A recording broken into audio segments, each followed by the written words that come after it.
We are live. I think we're live. Um, Hello, welcome. This is a new thing for me, an interview stream. I'm going to try something and going to dive into something in a very specific and serious manner, bring in the receipts. We'll see how this goes. I'm very interested in diving into something that I'm interested in but don't quite know enough about. And, well, there's a very big something in this space, chainmail and AD&D. And with me is Alchemic Raker. You probably know him if you're watching this. Yes, But thanks if for you having me don't, on. yeah, yeah. Why don't you kind of quickly, just to begin this in a more official way, give us a sense of where you where you come from in the space, what you've done. Yeah, I know you've got a couple books in Drive Through RPG, which we can pimp here in a second. Let me find those links while you talk about them. But yeah, tell us a little bit about yourself first, and we'll go from there. Yeah, so my background in this space is I started D&D with a 2-year campaign and 3.5 edition.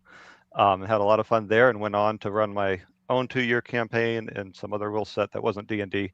Um, and then I dropped out of playing for quite a while, but got back into it a couple of years ago, trying to get into the OSR. And none of the advice there was working, and from there, I eventually found the Brosar, and they were interested in actually reading the books, which it seemed like a lot of people weren't. So that it's odd that you would be known for reading the books, um, and that set me down on my current path. Um, Never did I think I would be uh, reading Chainmail and like AD&D and stuff. I thought I was going to be getting the great new things, but um, I have ended up studying chainmail to the degree that when I was done studying chainmail, I had written most of this book.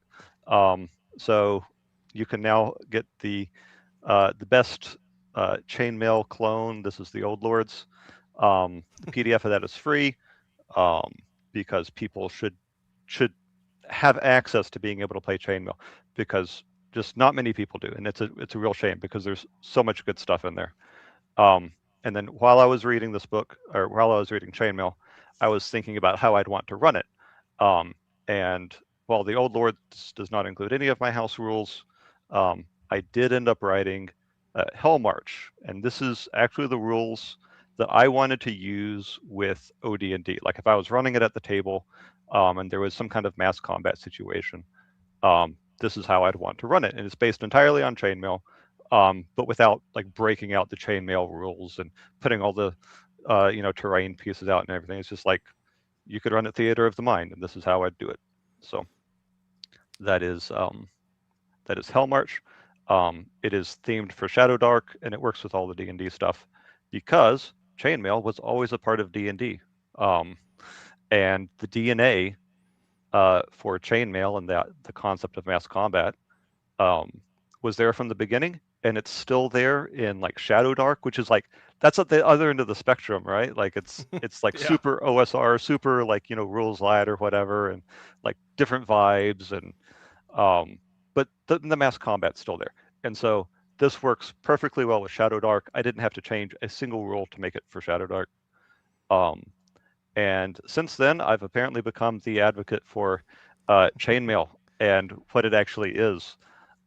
Because as we will witness with today's topic, a lot of people are wrong about chainmail. And a Yep. large part of that, I mean, there's two reasons. One, they don't read the book. Like illiteracy is just a rampant problem here. Um, but we can, but but but also even those people that talk about it as though they have authority, um, they haven't read it, but they also just don't recognize it. They don't know what it is. People don't know what Yeah. chainmail is, and they'll say stuff like uh, they say that they played original D&D, and then they looked at chainmail and they're like, "This is completely different than original D&D," and it's a nonsensical statement to make because they weren't supposed to be the same rules. Like chainmail is the war game, OD&D is the campaign rules for the war game, so they better not be the same thing. Like if that's what you're looking for to validate that that chainmail is part of it, then you're just going to miss it.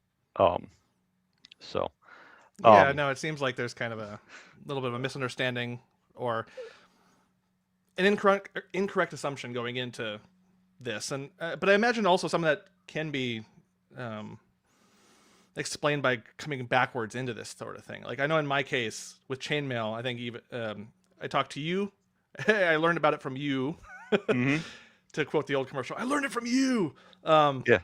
but also Joy of Wargaming.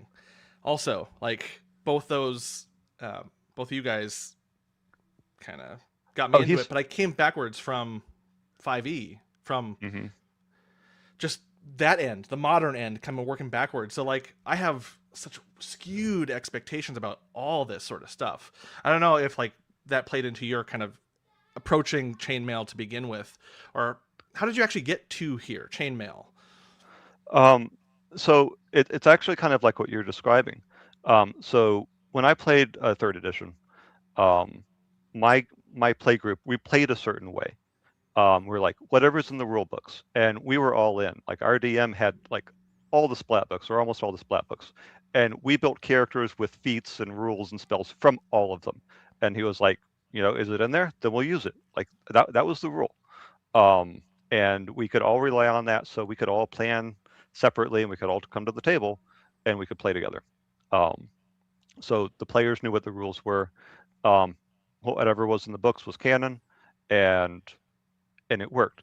And um, the rules were not explicit about certain things, but we played this way anyway because it seemed right and natural to play like this back in like the 2010 era.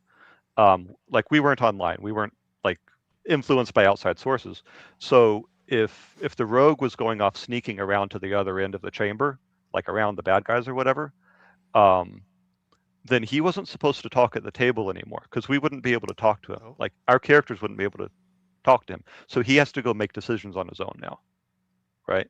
okay. Um, and then like if something really important was going to happen, the DM would ask someone to go step outside, be like, you don't know what's going on here, and this is like so we'd just send him out of the room and we'd play that part and then call him back in. Um, and that idea of having like this big overlap between the characters was was just kind of natural. It's like, well, your character wouldn't know, so why would you know? Um, and what was the other thing?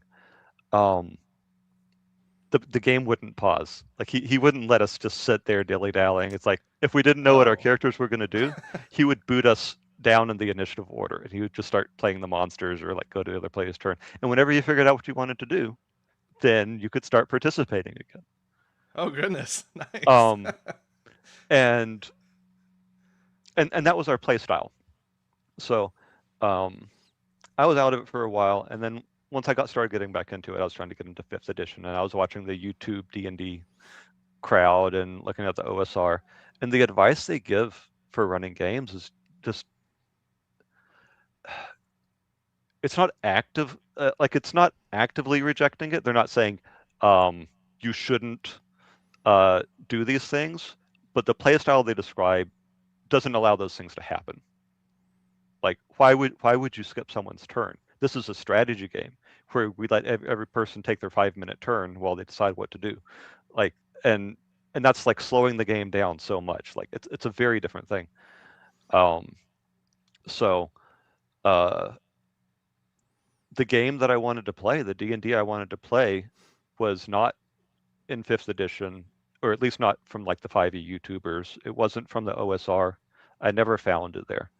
Um, and the bros were talking about, stuff like one-to-one time and AD&D. So it's like, okay, um, what I'm reading in Advanced Dungeons and Dragons is so similar to what I remember playing.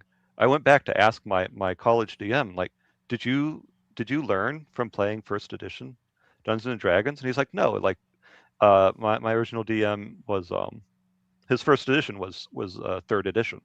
But it was Hmm. just natural. Like it was just what you anticipated when you sat down to play, that you would be role playing, and that means you wouldn't know what your character doesn't know. Like it just kind of like was how it was.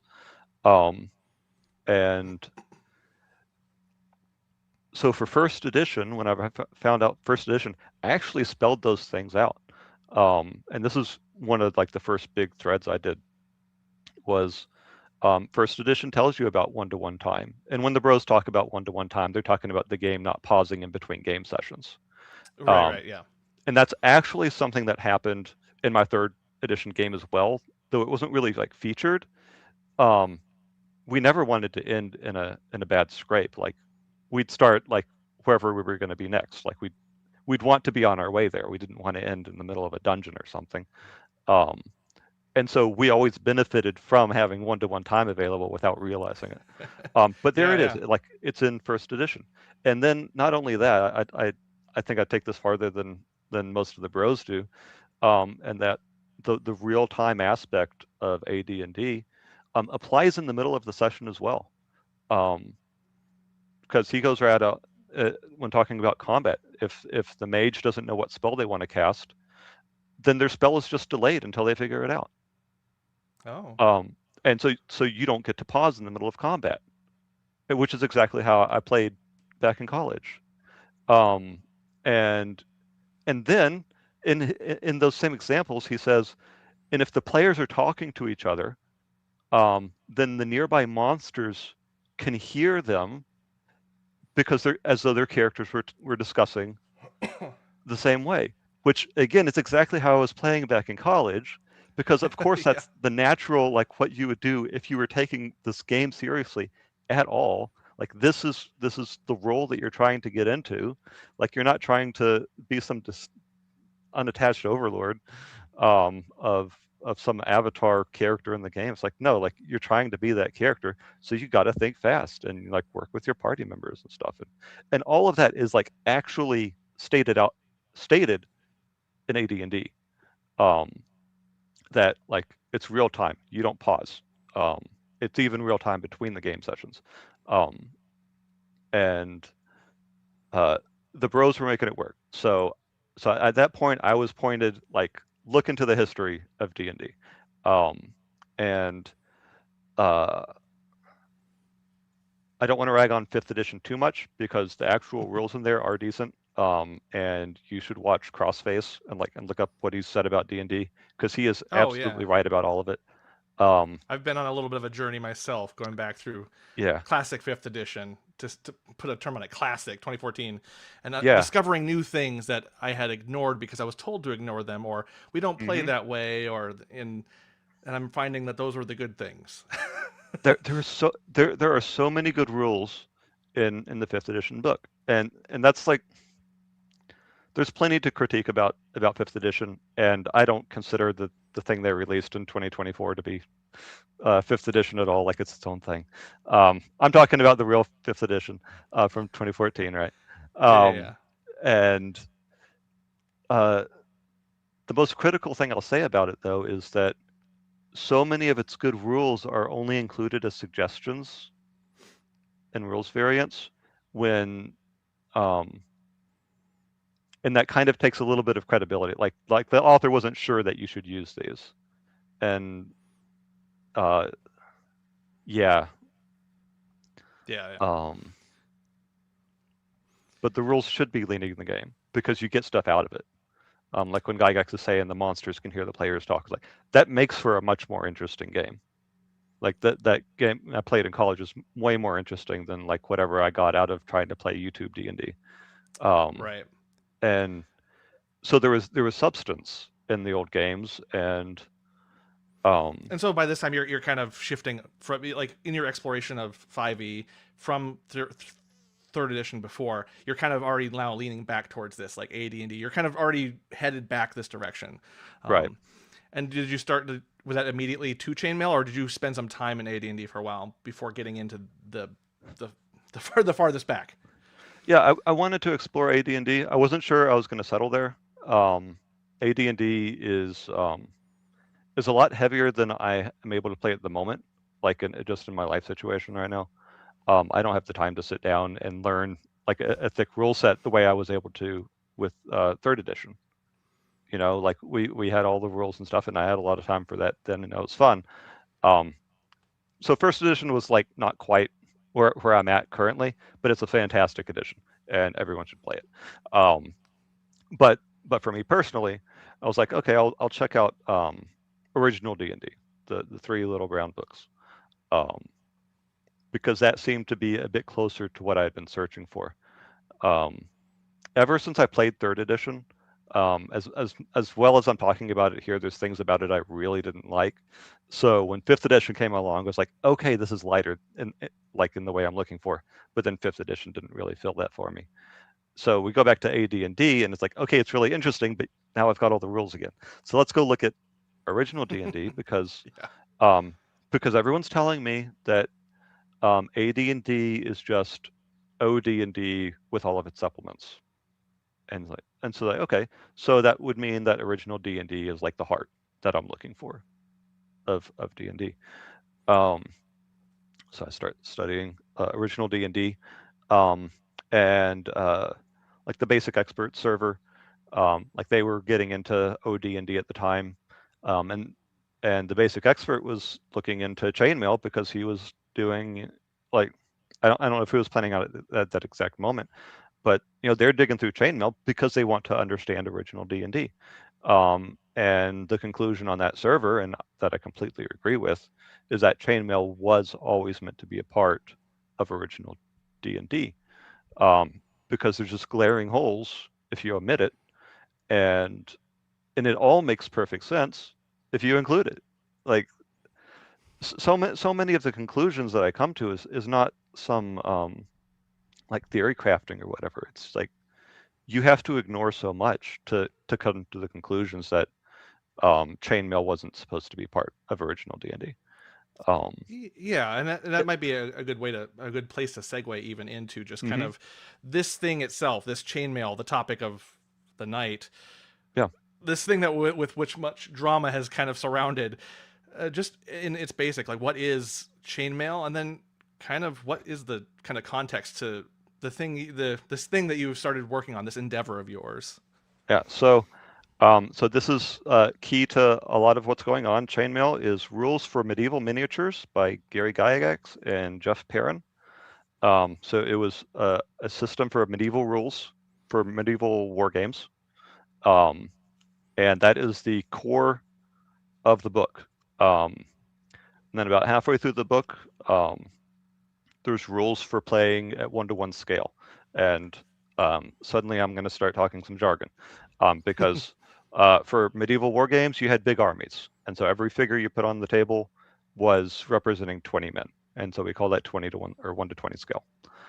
Um, and that was the foundation of chainmail. And when chainmail was made, um, well, I'm skipping around a little bit. Um, it was made for mass combat. Like that's the core of the chainmail system. Halfway through the book is rules for man-to-man combat, and what that actually is that's rules for 1-to-1 scale. So every figure is one character, and so you could get a little more personal with the army and be like, well, that specific guy, um, what's he doing in combat? Um, and uh, and that was already like more personal and heroic, and like you could associate with individual characters. And Gygax had been intrigued with it because you could do like sieges, and like the guy climbs up the ladder onto the wall, and what he does matters because can he make it to the gate and like drop the gate, because then you'll win the siege if you can break in.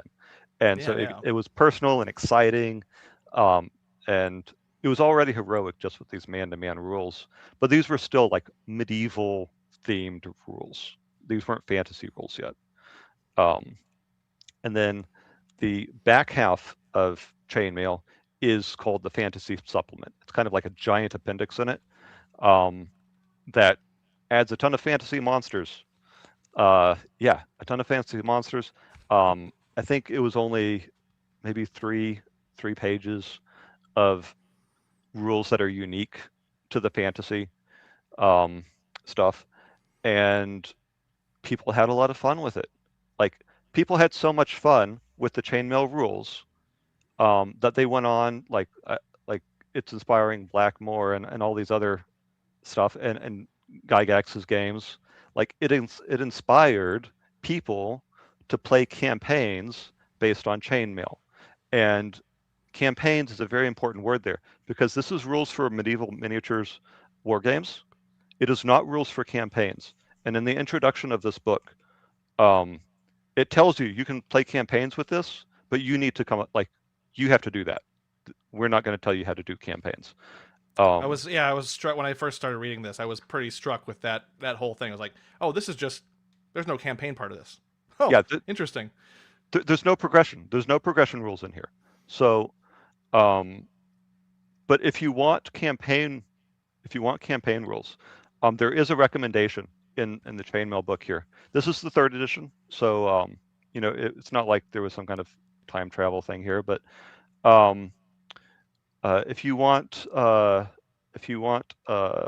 like Tolkien and Howard and campaigns based on that, you can make your own world and conduct fantasy campaigns and conflicts based on it. The dedicated fantasy enthusiasts should consult TSR publication, Dungeons and Dragons, listed in the back of this volume. So it says if you want fantasy campaigns, go buy D&D. For Yeah. the campaign rules to use with Chainmail. That's what OD&D is. And then for the less literate, we can read the subtitle on D&D itself here. Yeah. I'll read it out for you. Not you specifically, but rules for fantastic medieval war games campaigns.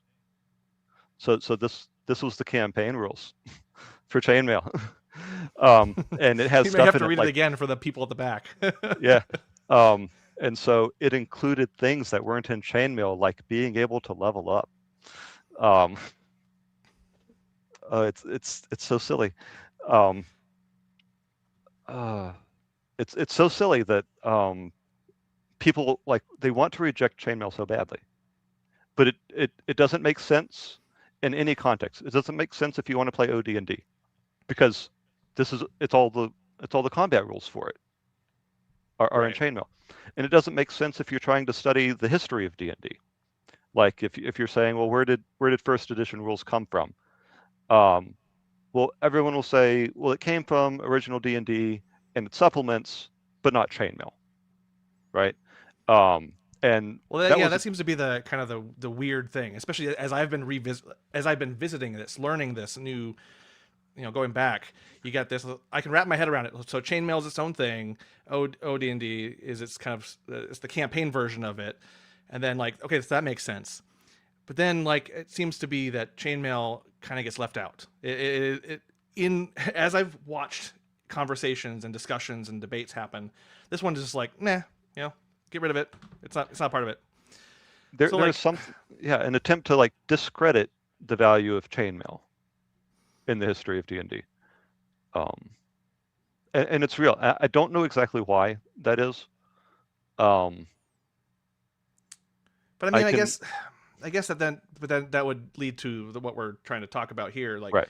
there is an inciting like kind of like that brought you to step up to step up for chainmail as it were. Just kind of some assertions like that this wasn't how it worked. This wasn't no one loved it. Right. So yeah. So by the time that I understand Chainmail, like I've made the Old Lords, which is like, it is thoroughly Chainmail. It's not my understanding of Chainmail. It's like the weird rules that he has in there that don't have an explanation. I put that rule into the Old Lords because that's part of how the game is played. Is you get there and you have to figure out what to do, and you make a call for your group. Because I wanted to understand what it was. Because one thing about the Bros that I really appreciate about the Bros that the others don't, that the other groups don't care about, is what's true. Like, what is the truth about what's going on? It's like, I don't have to like all the rules in Chainmail. I don't. I do not like all the rules in Chainmail. I wanted to, like, I want to play certain things a little bit differently. That led to me making Hellmarch and other stuff. But I can tell you the truth about Chainmail and still do that, you know? And I'm not going to say it's the best or whatever, but it is Chainmail, and it's really good at what it does. Like, I can assert that very confidently, and it works very well with original D&D. Like, that's just true. It seems And like there's so, like a skipping of a step when people approach this. That like I don't like these rules, so then therefore that emotionally leads the kind of rejection of it instead of just yeah, like no, I don't like these rules, but these rules played an important part, and you can see that DNA throughout everything, yeah. and there's some So importance there. And so what I've recognized, and I think this explains everything. Um, and so so the inciting question of the day is, where is chainmail in Advanced Dungeons and Dragons? And this was posed by Rob Kuntz. He's not really the first person to ask this question, but whenever he levied the challenge, I was already like kind of itching to answer people about this anyway. So then it's like, okay, well, I have to answer that then, right? Because I know the answers to that, and it's an absurd question to ask because it's obvious. Obviously, chainmail is an AD&D, but the problem is that people don't recognize it, and so people um, will then get on my case, being like, "How dare you question Kuntz?" Because he was a player in Gygax's original campaigns, right? So how can we reconcile this idea that I could call him wrong about something? And I don't have to theory craft and conspiracy or whatever. I think he's telling the truth. Like I don't think he's trying to lie to us about what he remembers. And I'm not trying to like question his memory here either. Like the like I think that what he says is true because he's been asked, and that was in the thread that brought up this question. Um, he was asked, "Did you play Chainmail in the campaign?" And he says Chainmail was never at the table. And like, okay, I believe that. I don't doubt that at all. And it's real easy for me to believe that Kuntz has no idea that chainmail was there. Um, and Kuntz goes on to give his own explanations about, well, when we did mass combat, we just rolled a dice for each of the for every 20 men, we'd roll a dice. Um, and that's how Gygax did mass combat with us. And people are like, oh, okay, see, he wasn't using chainmail. Okay, but Kuntz just described chainmail Yeah. with his example. Like roll a dice for every 20 men to see what hits. Like that's chainmail. But people don't recognize chainmail, so they just accept whatever, you Yeah, know? and maybe this is kind of a reaching example, but even running 5e, well, when Xanathar came out, I don't have that book at the table. This is kind of a weak example, but Hmm. I use a lot from it, even though I don't have it at the table about half the time. Hmm. So Xanathar's is not really a part of it. Like we kind of get a little we don't use materials we're familiar with because we've memorized them. So like it feels like there's kind of a sense of that. Yeah, Um, compared to Gygax, I've barely played chainmail. Like I've played chainmail, and I clearly know something about it. But compared to how much Gygax played it, like I've barely played it at all. And with my relatively little experience to Gygax, I can pretty much run chainmail from memory. I would like have to fudge a little bit and like try to make my best guess on some stuff, but I could run it decently well. And Gygax could easily have run chainmail from memory. Like that is not a stretch of the imagination at all. So why doesn't Kuntz remember it at the table? Because Gygax never brought it to the table. But everything that Kuntz describes how Gygax ran the game was as though Gygax was using chainmail. Um, and then we get to the kind of like the second question. Well, then why was Kuntz still unaware of that? Um, and in the Dungeon Master's Guide, like near the very beginning of the Dungeon Master's Guide for first edition, Gygax explains his approach that you're not supposed to let the players know the rules in the book, like because they're not supposed to know exactly what makes the world tick. So why would Gygax have said, "Hey, by the way, these are all the rules that for these combats that are all like they're all hard and scary for you, but here's the rules, so it's not that bad." It's like no, like he was trying to get players into the mood or whatever, and didn't so that they weren't focused on the rules; they were just focused on role playing. And first edition, it tells you exactly what Gygax's mindset was, and it matches exactly with what Kuntz is describing. So like it's not some big conspiracy that apparently Kuntz was playing with chainmail and didn't know it, because he recounts it as proof that he didn't play chainmail, and then he tells stories that show that he did. Um, so it's, I mean, it just is what it is. I think that, um, yeah, like they want to, state this as some sort of like, oh yeah, we didn't use chainmail, we played it, the right way or whatever, well, and and I it's just think kind of there's maybe that. a Um, maybe there's a misunderstanding of yours and mine and others' interests in learning about this. And Hmm. that's kind of one big thing as we've gotten to this main question and this kind of push against chainmail is like, what's the big deal? Why no one used it? And all these kind of aggressive pushes against it. Hmm. Like, but that's not what I'm looking at. I'm not looking at how it was played at the table, opinions about it, but like I'm curious about I always want to know the DNA of a thing. Like if I'm playing Yeah. 5e and I'm going back to these things, I'm like, holy cow, all these things that like seem like they were holes in 5e, they're just here. Like I even had that with AD&D after reading this and then going to that. It was a, kind of a revelatory experience. So I felt, you feel like an archaeologist a little bit going into these older editions Yeah. and what kind of built the game you play now. So like I mean that's the interesting thing. That's where the interest is. So maybe it's kind of assumed to be more of an aggressive like you're wrong instead of more like but I want to know how it worked. Like what Yeah. how all this was connected. And where I was interested in kind of your taking that on that where is chainmail and AD&D. That's like I started like my eyes were glued to Twitter and conversations and various things. And hand on the keyboard in the DMs being like, should I ask? Should I ask for the research? I want to see what he's doing. Yeah. It's Because I'm fascinated as well about this. it's really interesting. Like and it's just about knowing what the truth is, because like people are so quick to like, well, what's an AD or what's in chainmail, and someone else will respond, oh, nobody played that way. It's like, but that wasn't my question. Like that does not satisfy the curiosity. It does not answer anything. Um, because uh, if chainmail's not in first edition, you should be able to show that, not just naysay about how so and so played, or the vague appeals to authority, like, well, this guy says he didn't remember. Like, it doesn't matter because Yeah.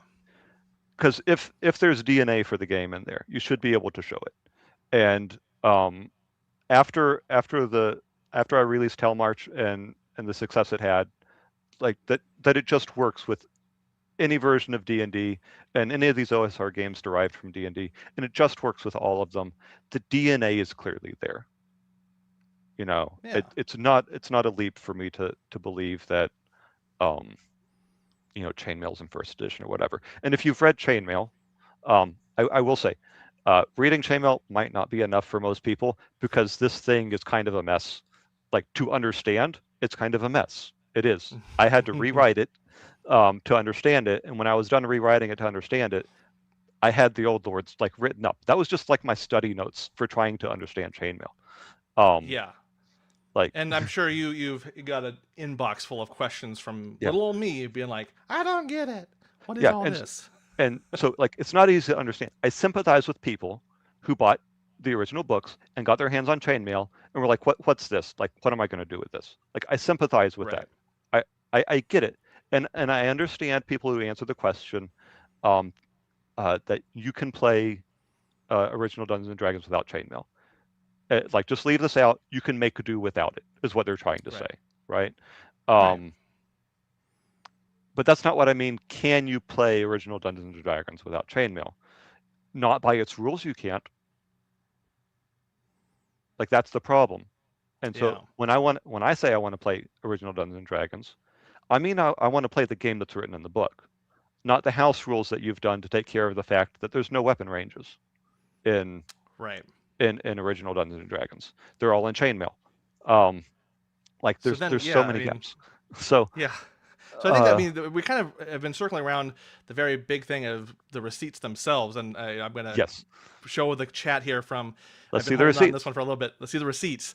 Okay, So as the challenge is lifted, or as the challenge is expressed, like where is chainmail in all this? Where like what's its big deal? Why is it so important? You set out to come up with a huge list of rules matches, just yeah. at its So, most simple form, rules matches to prove it. So let's get into it. Like, what's so the the proof question was here? made: where is chainmail in AD&D? And I said I should write a post regarding all the rules that AD&D inherits from chainmail. And so the process to doing that, I went sentence by sentence through chainmail, sometimes even like partial sentence through chainmail, finding where it existed in AD&D, if it did, because not every single line of chainmail appears in AD&D. To be clear, some stuff got removed, but an enormous amount of chainmail is in AD&D. And I will show receipts here shortly. But it's not going to matter if people don't recognize what chainmail is. So I do Right. want to be very clear here. Like, what is chainmail? Chainmail is a mass combat game. It has a small section on a 1-to-1 scale variant for playing as individual men. And there's only like 2 or 3 pages after the 20-something pages of mass combat rules.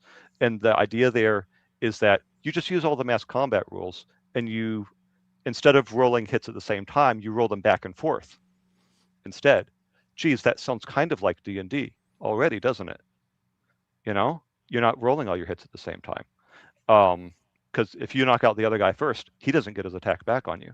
Okay, that's man to man from Chainmail. Um, and then the fantasy supplement. So many of the monsters from the fantasy supplement and Chainmail, like I believe all of them. I don't not 100% sure on that. All of them, are like 98% of the monsters in Chainmail, end up in the first edition Dungeons and Dragons, um, in really good shape. Like, it's crazy how close they are. Um, but most people, when they're saying, "Well, where's Chainmail and AD&D?" They're not talking about the monsters. They're talking about the mass combat of Chainmail. Where's the mass combat? Where's the mass combat, Raker?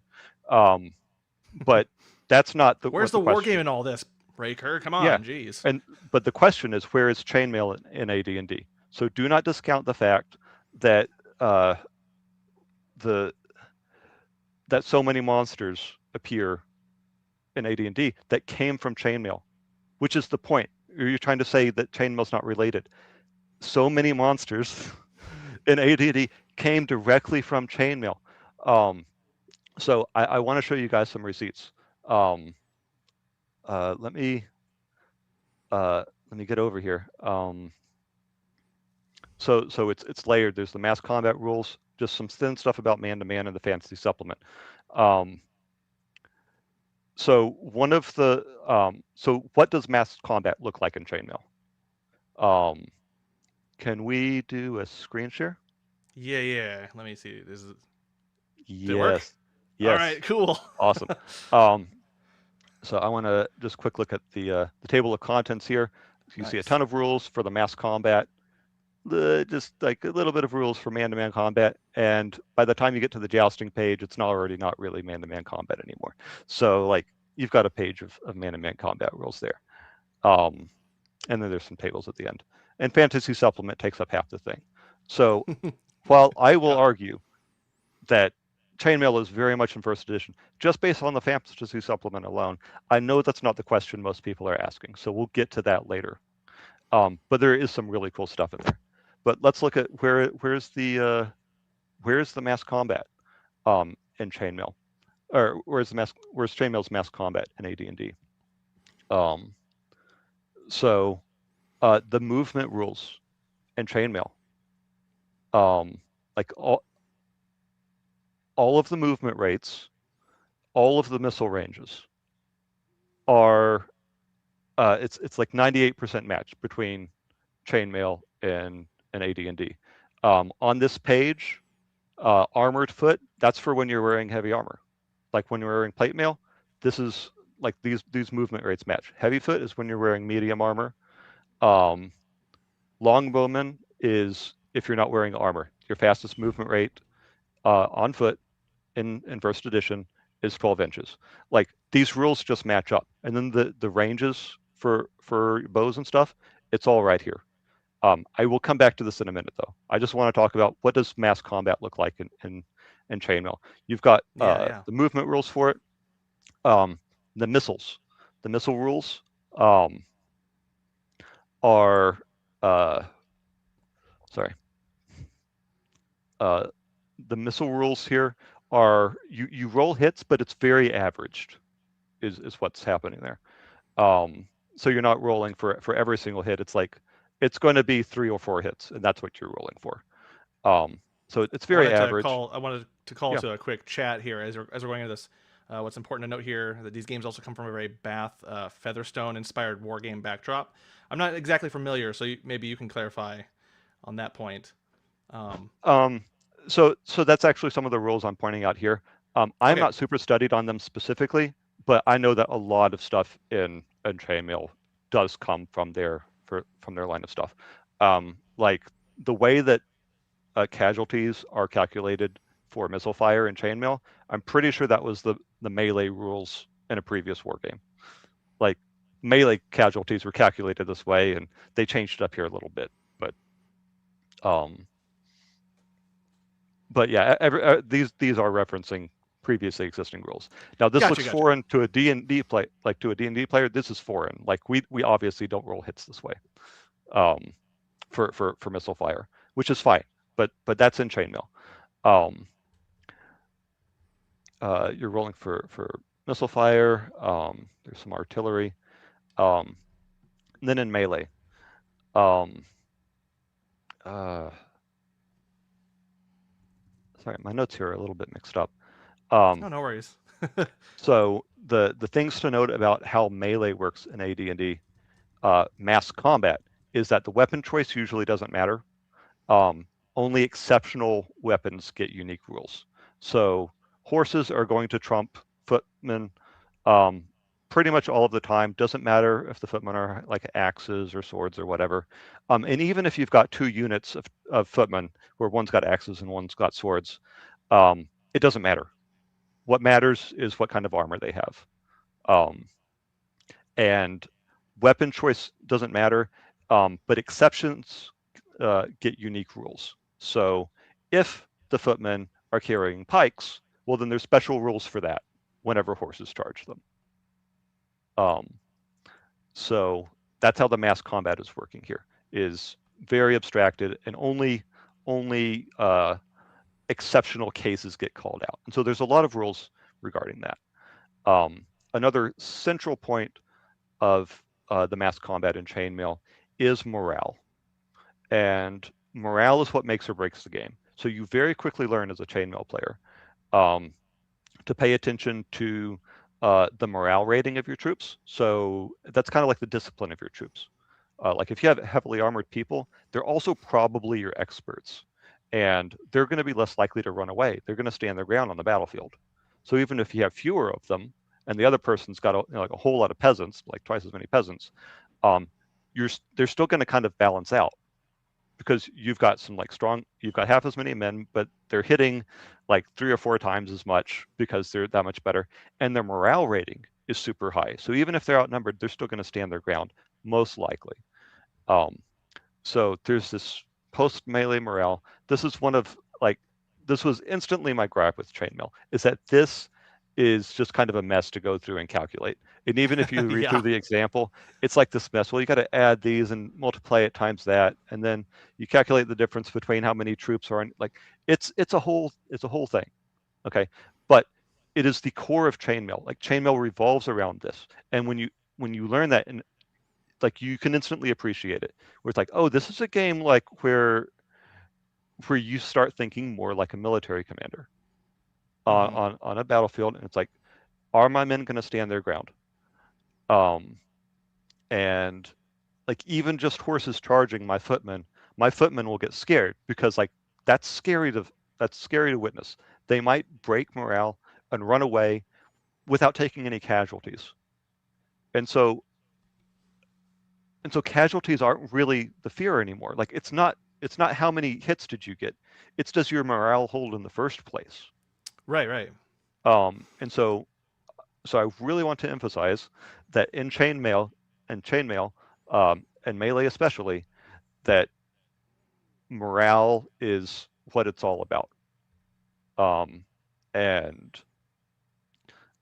and so usually after a single round of melee, where it's like two units of 100 or 80 men are fighting each other, and at the end of it, like you'll roll some hits, maybe some dudes will die, but you calculate the morale, and usually one side or the other wins. So you have a single round of melee, and so you only have to do this thing once, and it's exciting because one of you is about to get stomped, probably. Right. Um, and the bigger the difference, the bigger the stomp. So if it's pretty close, then you just move back a little bit. But they're still disciplined. They're still in order. You'll still be able to order them around next turn. Bigger difference, they move back a little bit more. Um, but after the difference starts getting really big, they will their order will break, like their discipline will break, and they'll just start fleeing, like backs to the enemy. Um, and this is again where this isn't some precise movement game like kind of Warhammer or something is now, where you have full control of your units every turn. This is after they flee like this, they have to roll to rally again. So you might not even be able to get them back into order again to take commands next turn. So you're in a bad situation when this happens. And if it's a really big loss, then they're just going to rout, and it's really hard to rally them if they're routing. They're just trying to make their way off the board now. And if they run into other units that are in order, they will scare those other units, and they'll want to retreat too. And so this whole melee game in Chainmail is about morale.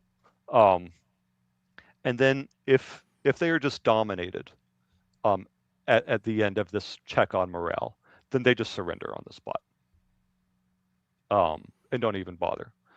Um, so that is what Chainmail melee looks like. And I'm telling you all this because you will not see Chainmail in first edition AD&D if you have no idea what it is. Right, right. You're Right? you're kind of given the groundwork of the things to look for. Even as you're Right? going through this, I'm like, I just remember reading that somewhere, like or in some form or other in AD&D. As I've been reading through it and Uh-huh. starting to learn, I'm starting to recognize certain things that I was just like kind of scratching my head at on these things that were giving me some problems, and now I'm seeing them again. Yeah. Vague like patterns are starting to kind of emerge. I'm starting to notice those. Yeah. So I'm going to skip through a lot of this, and I'm going to go down to just a little more context that you need. Um, I'm going to go down here to the man-to-man rules. Um, and this is the system is just for when you're using one-to-one scale minis, which is what you do in AD&D. Like everybody brings their hero character, right? Um, and one goblin monster is one goblin monster when you're in the dungeon. Like the that's just the default of how people play. You only Yeah, see I stuff. recognize that reference. Yeah. Um, and so uh, so the melee rules here, or the man-to-man rules here, are what you're used to seeing in AD&D, because AD&D will have included all of these man-to-man rules. So there's the idea um, that the order of striking depends on several factors. If you strike first, then they only strike back if they survived. And that's right here in Chainmail. Like that's from the Chainmail man-to-man rules. So all of the Chainmail rules you see in first edition will be through the filter of Chainmail's man-to-man combat. So you're not going to see rolling a pool of hit dice simultaneously with the enemy in first edition, but you will see rolling hits back and forth, and that's from Chainmail. And um, uh, the size of the weapon matters. In Chainmail, it's just called weapon class, and it represents the size and the speed of the weapon. Um, and uh, and you'll note, like the missile fire here, that's just a single paragraph that tells you how to roll for individual hits instead of the heavily averaged missile fire rules from before. So you're not going to see averaged missile fire in first edition. You're going to see rolling individual hits. Um, and um, and yeah, so I think this is all the context that you need. Yeah, this is like a good baseline. It's gonna give us Yeah, some really useful stuff to kind of compare against, yeah, especially as and we're going into like the kind of the nitty gritty of the matches and things like that. yeah. So now let's look at some receipts. Like so you know what chainmail melee looks like now, and we're here for the receipts. So let's do this. Uh, the movement, uh, the movement in chainmail. Where is this in AD&D? Um, these are the movement rates in AD&D. Instead of calling them armored foot, heavy foot, because these are for mass combat, right? These are mass combat qualifications, but it is related to how much you're carrying. So I believe here we have the encumbrance rules. This is in the player's handbook in first edition. Um, if you're not carrying very much and there's nothing bulky, so you're not in bulky armor, then you can move 12 inches Mm, and you can mm. run quickly. Oh, you know what? Let me switch tabs. Now you can see. Um, There we so, go. so, so here we go. We're in first edition. Um, just you're in normal gear and you're not carrying very much. So that already means you're wearing light armor because any kind of heavier armor, you're not going to be you're not going to qualify for this. So you're not wearing any armor. You can move 12 inches. That is um, straight from AD&D. The fastest you can, or that's straight from Chainmail. The fastest you can move on foot is 12 inches, and you can you can charge and go even faster, right? Um, so let's look at the heavy foot. This is going to be like medium armor. This is going to be if you're wearing chainmail. Then you could move 9 inches, and you could charge and go even faster. But let's look at the 9 inches um, in first edition. So you're in heavier stuff. Um, you're in chainmail. You can move 9 inches, and and you can still run. It's going to be lumbering, but you can still run. All right. So let's keep going. What's next after medium? After medium armor, we're going to get to armored foot and chainmail. Um, this is someone wearing plate armor.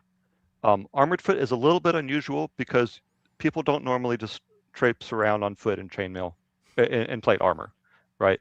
So armored foot only really appear if you are a heavy horseman who's dismounted. Um, and here we see that this person, this armored foot, probably in plate mail, only moves 6 inches. And we see something interesting here. They can charge, but they don't get any extra movement in chainmail.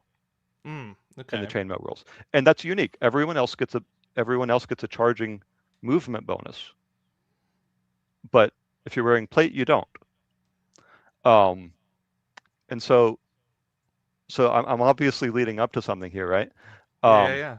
so when we look at the plate mail, where we only move 6 inches in first edition, we see the subject can trot for short distances, but they can't run.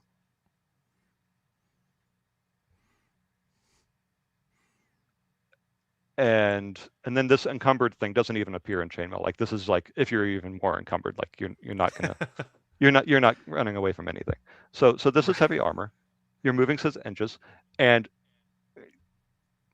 and so first edition is modeling chainmail, which is And interesting. I'm noticing too, just like as I'm looking at these numbers, I can suddenly graph it. Like if I'm like, well, what if I want to take my guys into war, my Uh single huh. guy, like I can see that relationship. It's interesting seeing this kind of all spread out, like kind of laid side by side.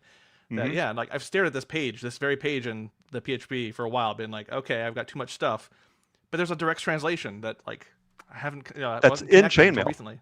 Yeah, Yeah, and, yeah. and you don't see it. Like it's not obviously like, oh yeah, that's something from chainmail, but But that's also the first nature edition of is the codifying development. chainmail. Yeah, Yeah, that's the nature of the development of this though too, because it's not like there's a sign at every page being like, remember this part is chainmail thing, or here's the chainmail section now. It's right. like it seems like just an It's assumption. fully integrated. And so in first edition, um, and I'm going to support this with more of the receipts I'm showing, is I'm 100% convinced that while Gygax is typing up first edition for all of the books, he's got the chainmail book right next to him and he's reading it off like a checklist. Like, make sure to address this thing, make sure to address that thing. And so he's over here putting in the movement rates, and he's like, well, why can't they move any faster when they're running? Okay, well, let's make sure to note that in here as well. But Gygax explains it to people who can't freaking read because he's just been through the entire original version of D&D where people couldn't figure out what was in chainmail. So he's not going to separate it. He's going to lay it out for you. He's going to explain it to you. He's like, look, you can't run anymore. You can't do it, and so you can't charge. Like um, so so he's just explaining it. And this is in the player's handbook even. So like this is something players know. Um, So, so we looked at the movement rates.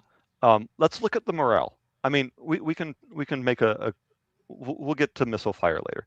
Um, we're going to go ahead and look at morale because I just totally beat morale into you earlier. That morale is like this heart of what is in chainmail combat. Um, we've got morale here, but I skipped over a lot of the morale here. So the difference in the number of casualties matters to morale. Okay. Um, the morale rating. So better trained troops are going to be weighted more highly. Um, the number of surviving troops matters um, in morale. Um, where's the stuff about excess casualties? Uh, that's whenever like 33% of your guys have died, right? Well, then you got to check morale. That's from Chainmail. And a cavalry charge. That's a very frightening thing to stand against. Like, if you're on foot and you're being charged by horsemen, that's an overwhelming situation, right? Um, and Chainmail says check morale. Um, let's keep going. I'm going to come back to that in a moment. There's like captains here somewhere. Um, I can't find it at the moment. But if you're like a military leader, like if you're the commander, and the commander dies, that's a situation where all of your units in chainmail check morale, and they do it at a big penalty because your leader just died. All right. Right, right. Um, but it's not just morale, and it's not just discipline, because discipline is like standing against a charge. You also get interesting stuff like here. You get these loyalty checks with mercenary troops. Um, in one case, like they're like middling. So with mercenary troops in chainmail, you're rolling every turn to see how loyal they are. Yeah, Um, yeah. and they'll demand more pay, or they might march home because they're pissed off at you, or they don't like the situation.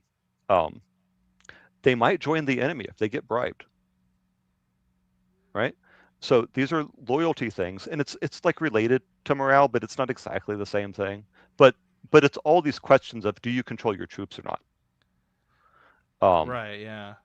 and then you get stuff like these peasants. Um, peasants have a special rule that you have to roll to even give them orders. Like you'd be like, "Hey, you go march over there," and they're like, "No, I don't think so. I like to live." And so like uh, all of these morale rules in chainmail. Morale was very important. Gygax decided to turn that into like an entire percentile system in first edition instead, and unified the roll. So instead of rolling 2d6 to check morale um, in chainmail, we're rolling a percentile dice in first edition. So let me get to the page for that. Yeah, Um, I'm interacting with these systems very slowly and over time in AD&D, especially the morale thing. As I've just started to kind of like, I'm doing it as a player what I'm not supposed to do, look at the DMG, but I'm also learning. I'm starting to get these percentages and this yeah, sort of like checking for the morale. I'm like, I've read this before. Where have I read this silly thing before? That's so familiar. Oh, okay. and so instead of just being like these little rules that are in chainmail, he explains a lot of it. He's like, just use morale checks in these situations. When are you supposed to check morale? When you're faced with an obviously superior force, such as in melee, when one force is hitting twice as often as the other, which matches up exactly with chainmail. When else should you check morale? Well, based on the number of casualties you're taking, like in chainmail, like whenever 25% of your party's been eliminated. Um, or if your leader's unconscious or slain, um, then not only do you check morale, you do it at a big penalty, just like in chainmail, because it's important when your leader dies. But let's not stop there. Let's come look over here. Other morale check modifiers. For each enemy that's deserting or each enemy that's been slain, there's a penalty. The difference in casualties, inflicting casualties without receiving any. Each friend killed. So if you're adding for your friends and you're subtracting for the enemies, then you come up with this difference in morale. And um, and if you're like totally outnumbered and outclassed, there's a big old penalty for that. All of these metrics that were like in very specific systems in chainmail have all been abstracted and made into a system you can use anywhere. Because adventurers aren't just marching around on a battlefield where you can codify rules. They're doing crazy stuff. So he makes it a universal system you can use. and that's in first edition. And every single case from Chainmail is in first edition. Let's keep going on because let's look at the Well, really and as you're really looking forward, I wanted to bring out something that just occurred to me, that yeah. in these translations between Chainmail and AD&D and how these things kind of compare and are exactly the same, there are some slight differences. I feel Hmm. that could be like, if you were to kind of go devil's advocate on this and be like, well, these things aren't exactly the same. Hmm. I mean, I know that's a stretch. Like, for me personally, that would be a stretch to ask something like that. But there are differences, almost as if it was a revision. But that might stop people up. That, like, it's not exactly the same. This isn't exactly the same exact thing, but it is in its structure and pattern. So I just wanted to draw attention to that the numbers are going to be shifting a little bit here. It is. Um, and I account for that in my spreadsheet because there's some where it's like it's the exact same thing. Like the movement rates, those are the exact same thing. Some things are adapted because instead of rolling, a morale check this way, you're rolling a percentile instead. And so I actually mark that in my spreadsheet. I say this is an adapted rule. And those are the loosest rules associations that I accept. Like excuse me. Like where all these specific morale conditions, like the behavior of mercenaries, like it's rolled in a very specific way here, and it's different in AD&D. That's adapted. Like that's not exactly the same, but it's clearly like he was going through here, like these are the situations, put him into the other game. So it's like there was clear direction of inspiration there. And that only accounts for about 25% of the rules matches are that loose. The rest of them are um, I I call it reworded, where he decides to explain it instead of just telling you the rule. And the other case is that it's rebalanced. And so if he puts 3 points here and it's 3.5 points there, okay, but it's like the same thing, but it's been rebalanced. But it's clearly a close connection. And I'll show you some examples of that Yeah, yeah, later as well. Um, so uh, so we were looking at morale. This is a really interesting thing. This is like such an important chart in Chainmail because it decides whether or not you're going to win or lose after you've rolled morale. Um, so you're looking at the difference between like how much you've passed or failed your score against their score, and you're looking up the difference in this table, and it tells you how far to move back and whether or not it's in good order or if your back's to the enemy because you're running away or even surrender. Okay. And now we look in AD&D on a morale failure, and the percent that you fail by is fallback fighting. So fallback, I didn't emphasize this in Chainmail, but there is a melee continues thing. It's very rare, but it's possible that you continue fighting. Um, and then the slightly bigger failure is that you disengage and you're retreating, but you're still in good order, and that's why it's a disengage. Like that is a very specific thing in first edition. And then a bigger failure is that you're fleeing in panic. That's backs to the enemy. And then if you fail by a lot, you surrender outright. Right? This is the morale failure table from Chainmail, adapted for the players in first edition. But it's the same thing. The difference between the maximum score needed to maintain morale and the number that's actually rolled is the percent of morale failure. That's Chainmail. And and again, it's like the same way that I say that people who had access to Chainmail and didn't actually use it because it's thick. Like you don't get what it's supposed to be used for. And Gygax does not emphasize, hey, you should be using these rules like to do these things. But this applies. This is Chainmail rules in AD&D. And if you know that, you use these rules and you get the Chainmail experience in AD&D.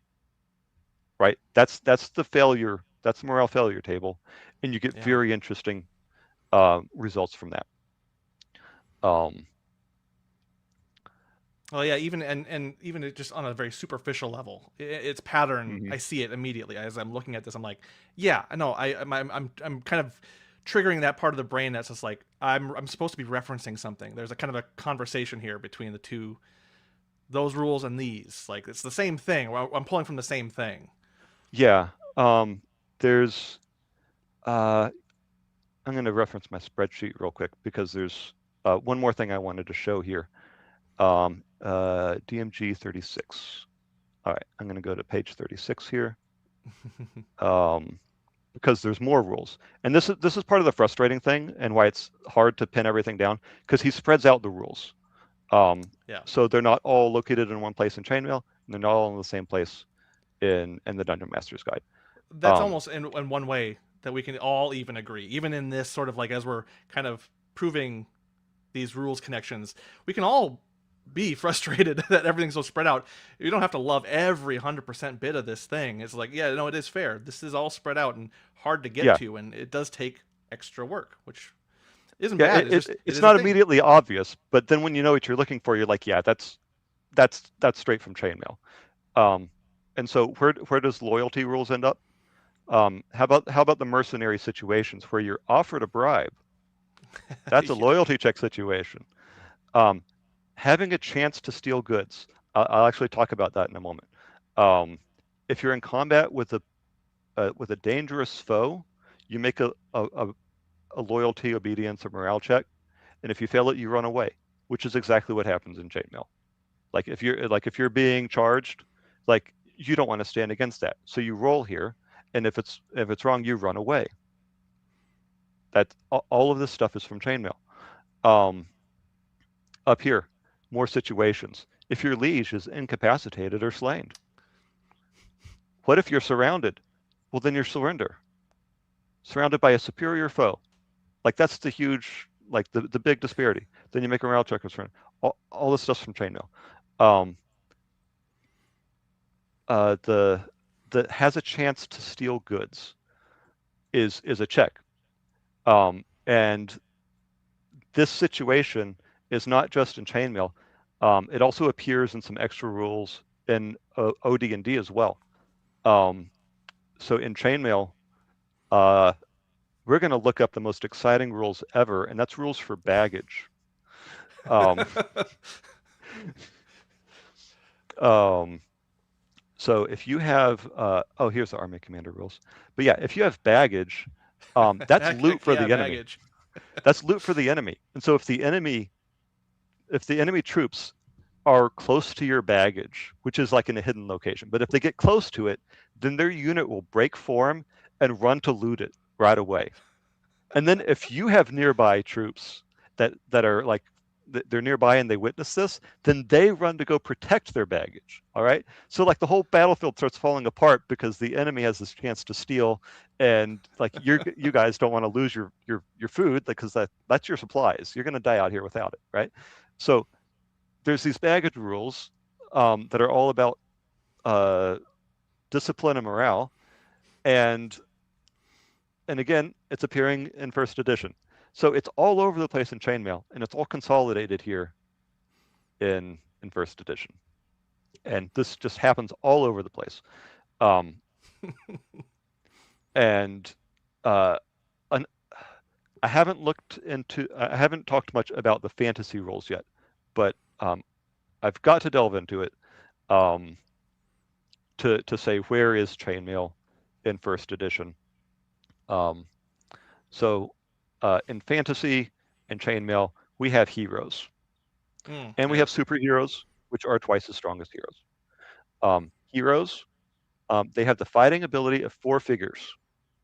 All right, that's some thick chainmail speak. But what that means is that if they're in mass combat, like if you're just fighting a lot of normal men, a lot of normal troops, that means you're rolling 4 attacks against them. All right, um, and it's very careful to point this out um, that uh, that they have the fighting capability of 4 figures against normal men.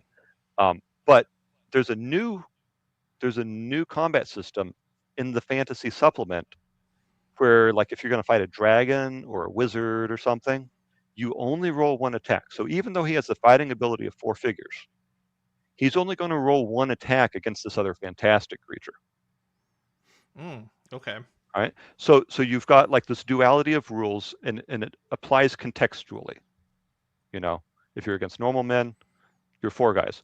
If you're against some kind of fantastic hero type thing, it's something else.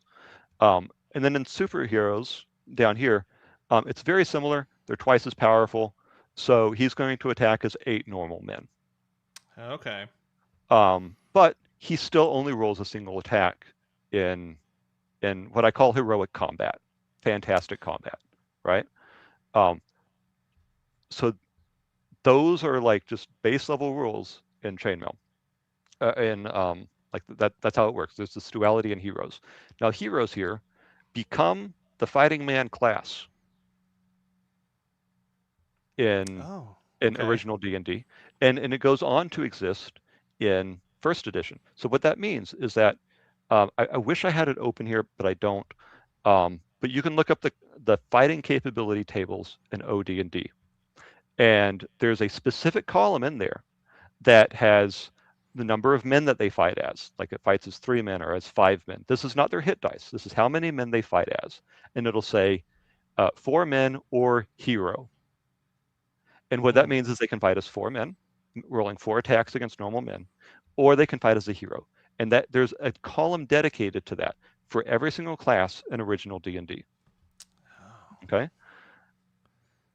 Um,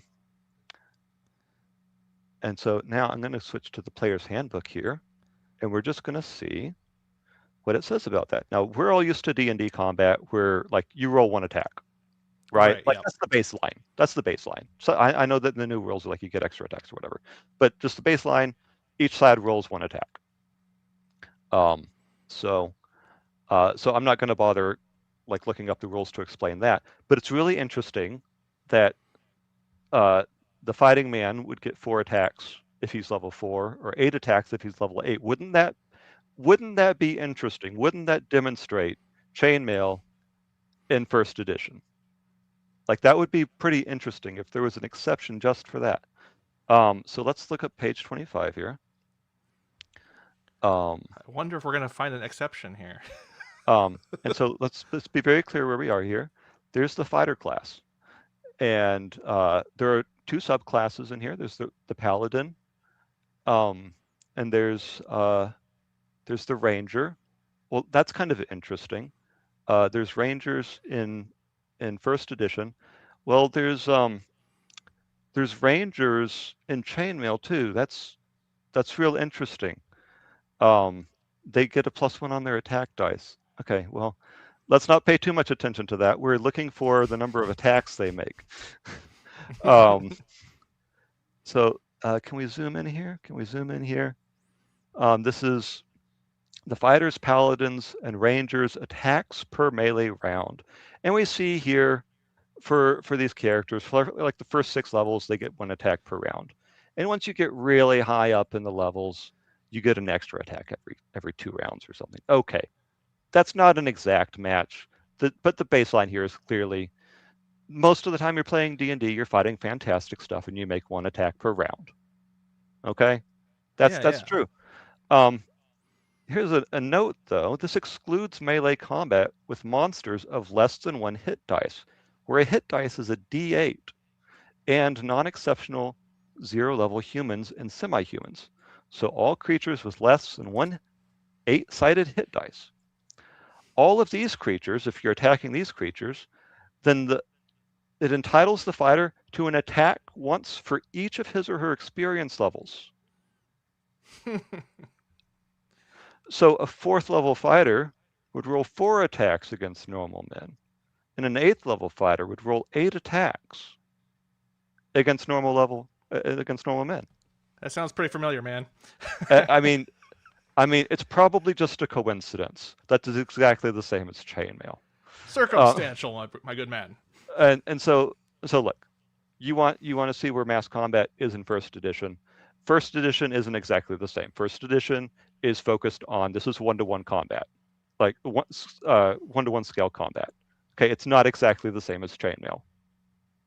So the rules are written with 1-to-1 scale combat as the default.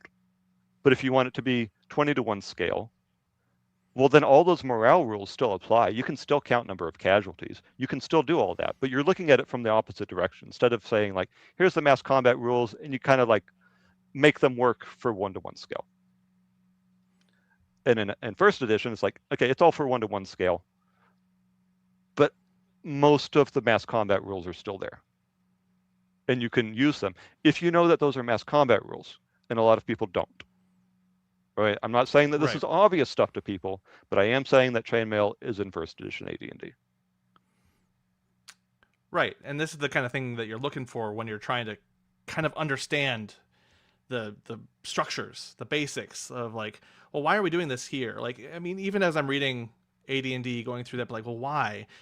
Yeah, Heck, even fifth edition downwards, like, there's some of these things that even like kind of accidentally still remain in some fifth edition. So you're just wondering like, where are all these pieces coming from?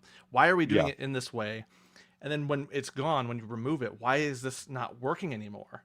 So then to kind of right. have this kind of connective tissue is really helpful, actually. Even pointing it out very explicitly, like even in this way, is helping me kind of visualize it in a way that just kind of by my lonesome, I'm not catching it necessarily right off the top of my bat. I mean, I'm like I said, like we've said before, it's harder reading, so it takes time to get there. Whereas this, just It like is. it is, like that is the chainmail thing. Here it is, right there.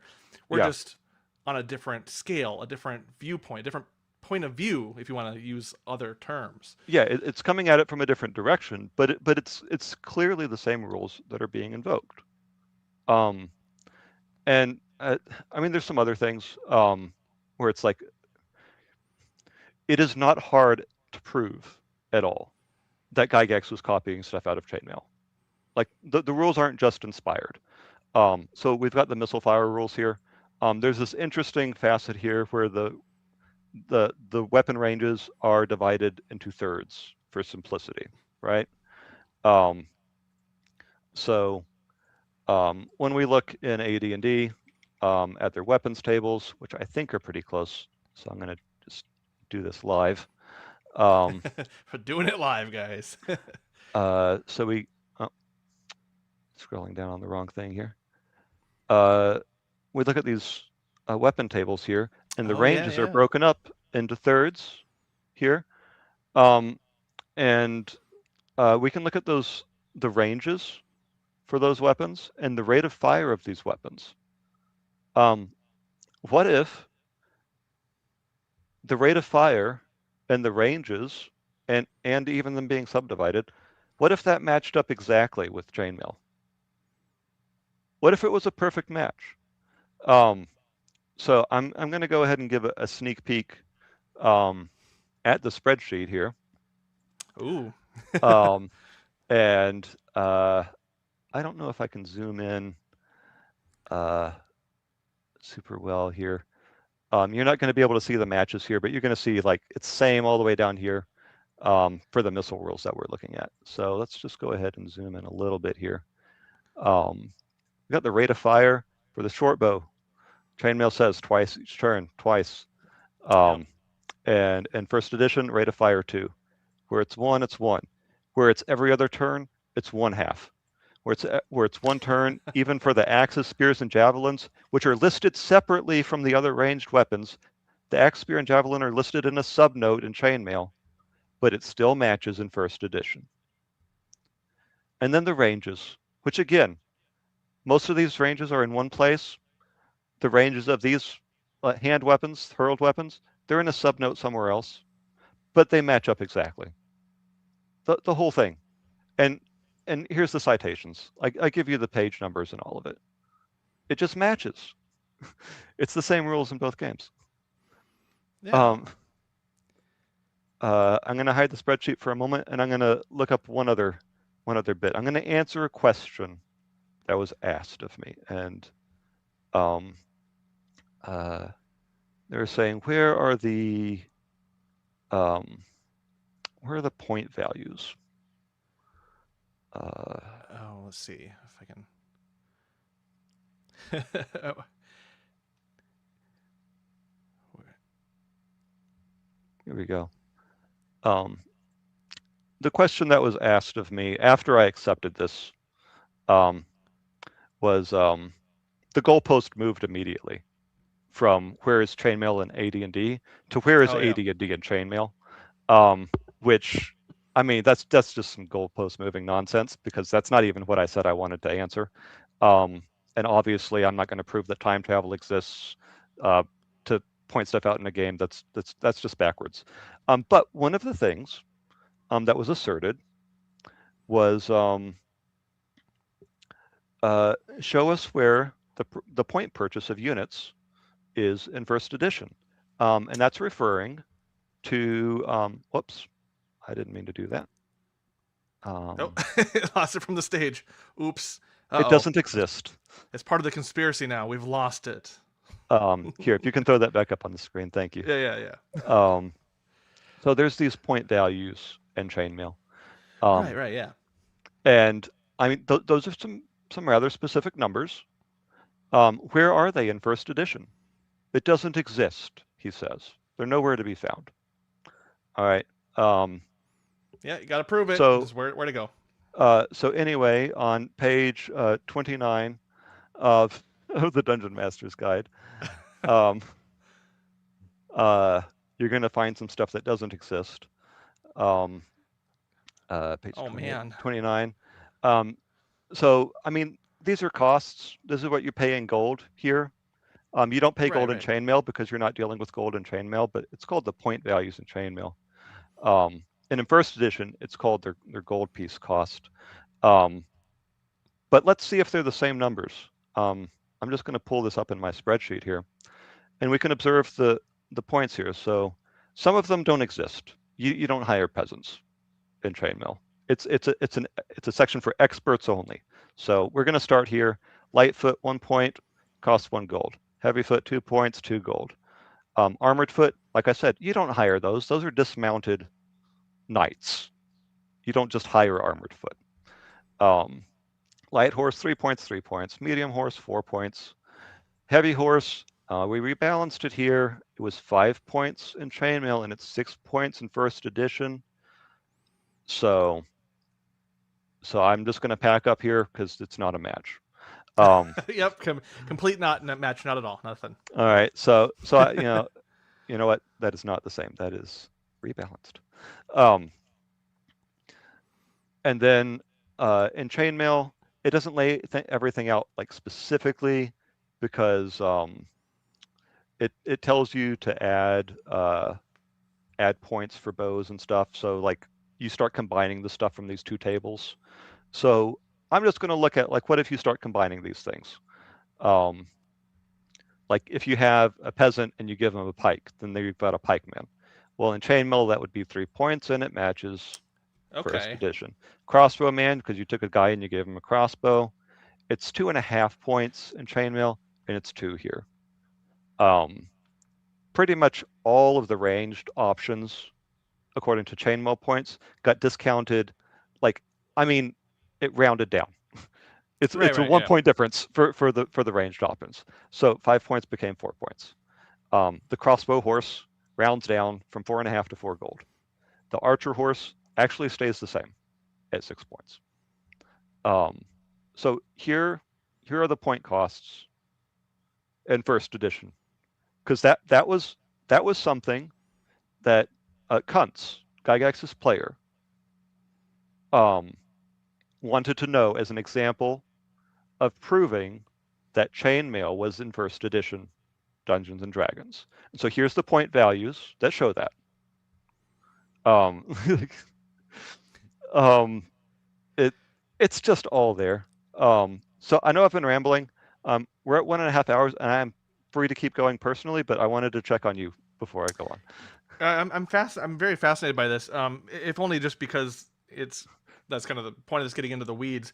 Yeah. It's just interesting that it seems that the proof is here. We've kind of seen some of the like we've seen some pretty straightforward stuff, and Mm-hmm. I guess the question I would have then is just what I'm not sure exactly why it's such a big deal, and this may be outside the scope of this, but it does seem very Mm-hmm. interesting that this is pretty harmless as it being kind of the DNA of it. If you go to like Chainmail being just adapted into AD&D, like it moves forward with it, and you even see it in later editions. Some of the things that just kind of keep in there no matter what. Uh-huh. It just seems like it is what it is. Like so, what I end up struggling with is why is this a bad thing necessarily, and also like this I'm kind of flabbergasted at that part at least. But Yeah. what I see here in this is all these relationships, and they're more interesting in their kind of how they traveled through this. I mean, It's crazy stuff. Um uh should I should I should I look at some I'm not going to dive into all the monsters, but I do want to get into the fantasy supplement and show just how close some of the monsters are real quick. yeah, no, Um that would be a good idea to jump yeah, into that, and then while we talk about this, I'm going to pull up the dragons here. Um uh well, and and this might be reaching because I'm coming at this from just all different kind of wrong angles mhm. in terms of history of this. But chainmail is there's almost like the sense of well, it's war game. War game is not tabletop game.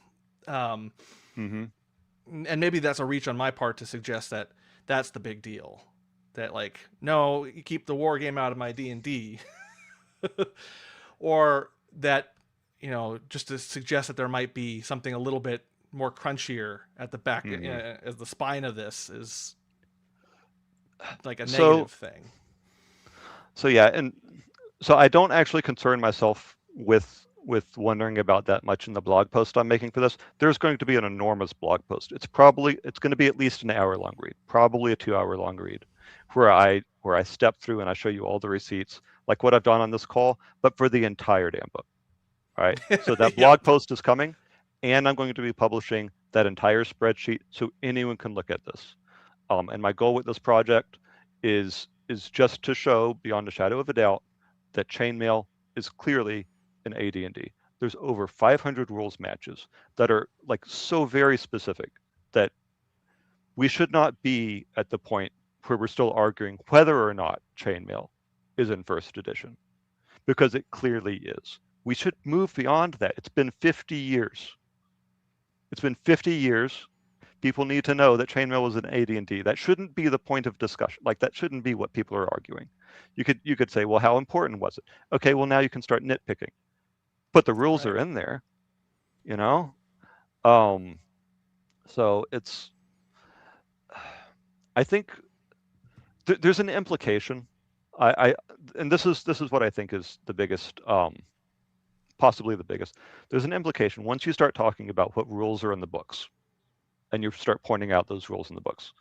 Um, the grognards and like the people who played back in the day, um, see it implying that they weren't playing correctly, Mm, okay. and that like uh,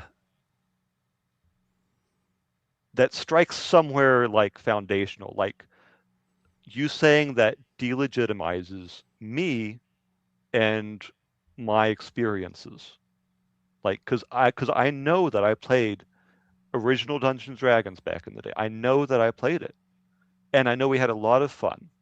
And if you say that chainmail is part of the rules for original D&D and D, and that you can't play OD&D without it, which is a fair thing to say, right? It's like you can't play the game written in that book without chainmail.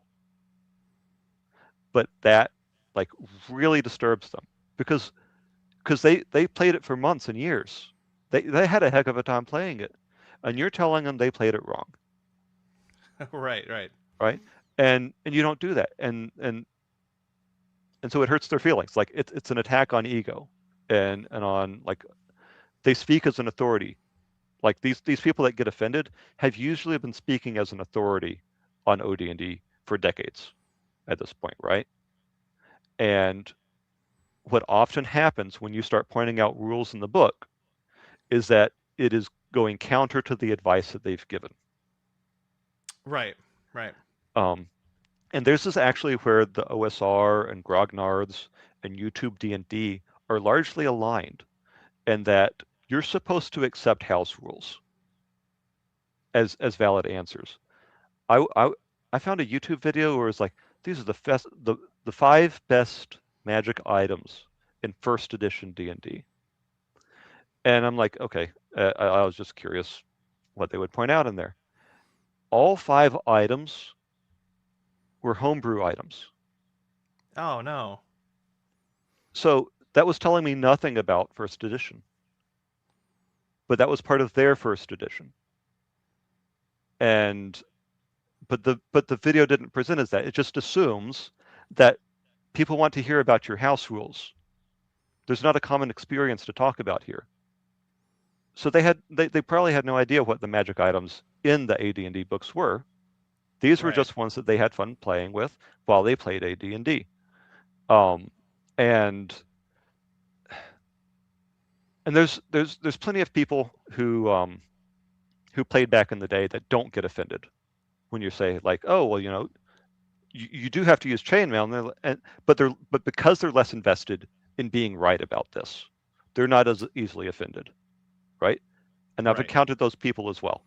Um, and and so I do think it lines up with those people weren't talking as authority figures about the rules and made that part of like their personality in the space. And so when I say that you need chainmail to play OD&D, it doesn't it's not an attack on their authority. It's not an attack on who they've been for the last several decades, because they weren't speaking with an authority that they didn't actually have, like all the Right. people who are getting offended are, right?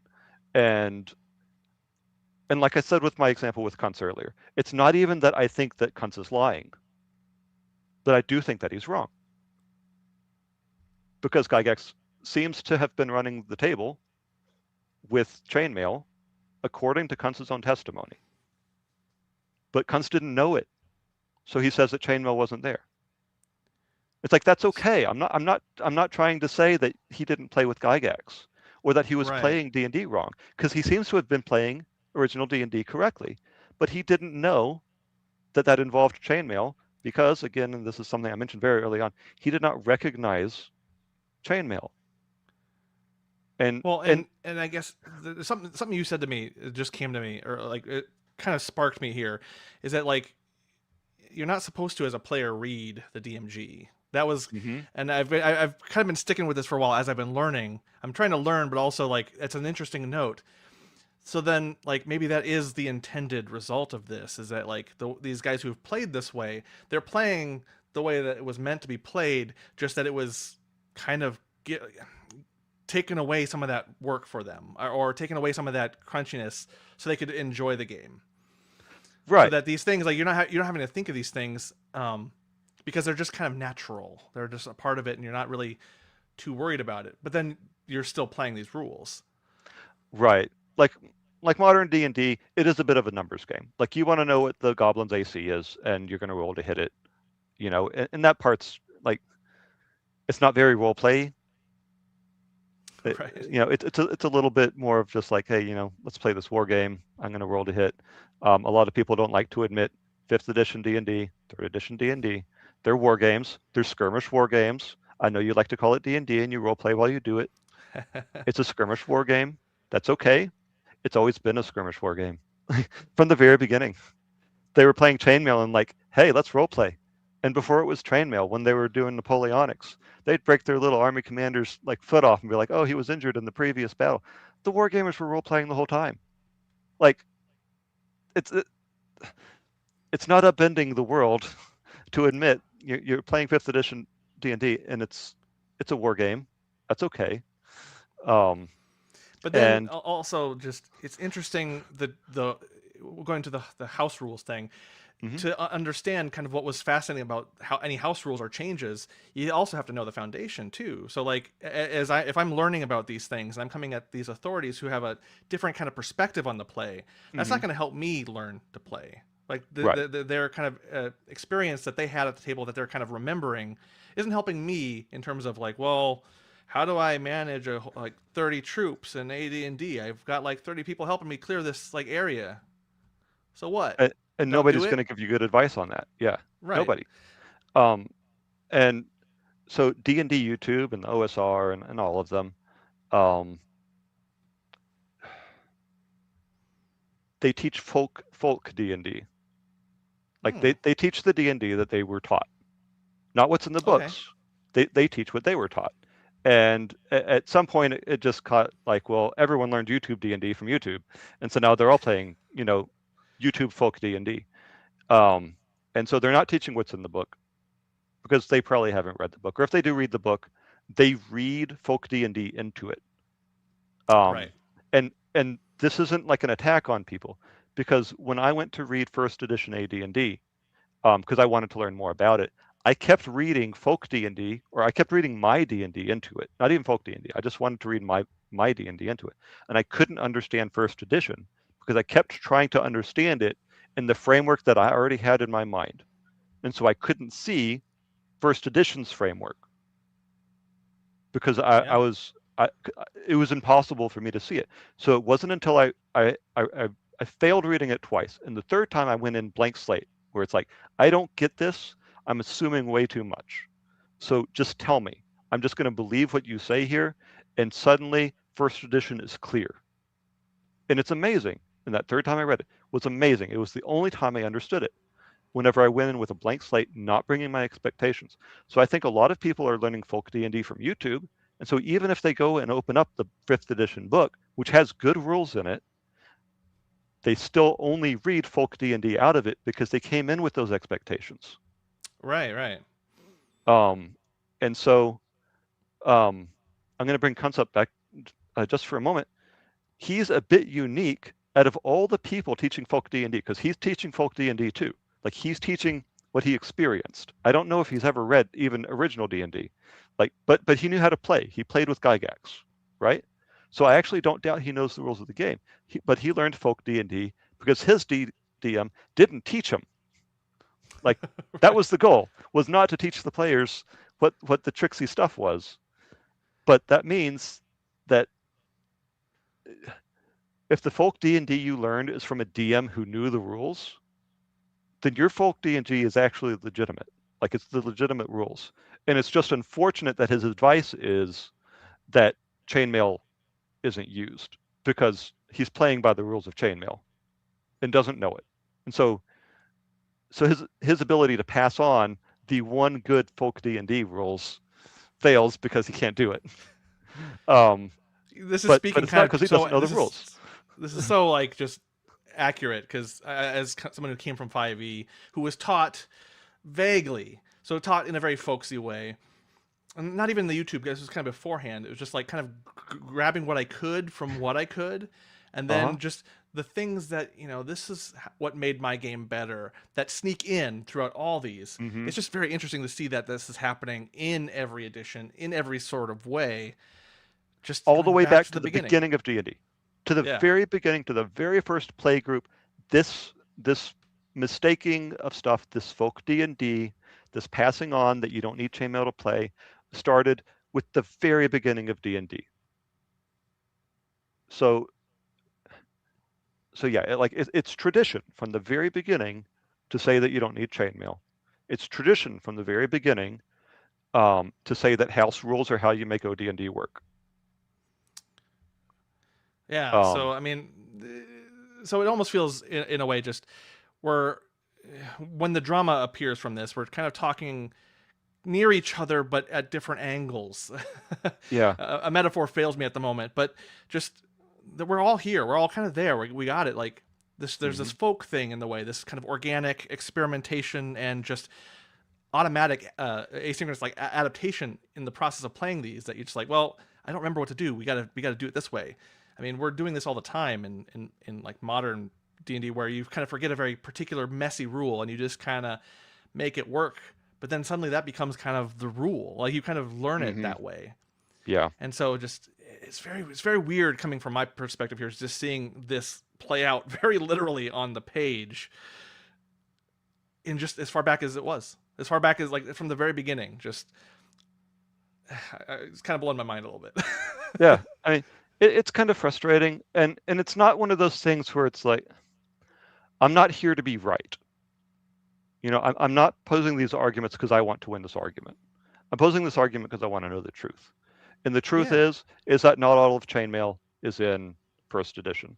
I showed you like all those movement rates match up, but there's stuff in Chainmail, very important stuff like uh, uh, if you have a unit of troops then and you want them to turn and like rotate, or you want them to change formation, those are very important rules for a war game, right?